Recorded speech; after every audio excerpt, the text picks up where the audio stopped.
एक बार मिठाइयों में आपस में जंग छिड़ गई। रसगुल्ला बोला, मैं सबसे मीठा हूँ। तभी जलेबी रानी बोली, मैं सबसे मीठी हूँ, मुझ में से तो रस रिश्ता रहता है। इमरती देवी ने चुटकीली बोली, तुझ में से भले ही रस टपकता हो पर सबसे मीठी तो मैं हूँ। लड्डू गोपाल जी कहाँ चुप बैठने वाले थे, बोले, हटो पीछे, भगवान के हाथ में तो मैं रहता हूँ।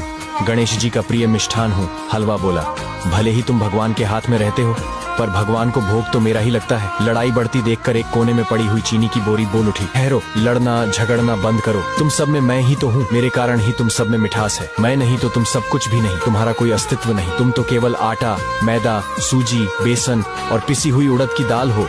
मैं ही तुम्हारी आत्मा हूँ। और लड़ाई बंद हो गई। हम सब भी आपस में यूं ही लड़ते रहते हैं, कोई अपने पैसे की तो कोई अपनी पद प्रतिष्ठा की धौंस जमाता है। कोई कहता है मेरा कुल खानदान ऊंचा है, कोई बड़े भवन, भूमि विस्तार, बड़ी गाड़ी का गुमान पाले दूसरों को दबाना सताना चाहता है। अरे भैया, काहे को झगड़ते हो क्षण भंगुर माटी के शरीर पर?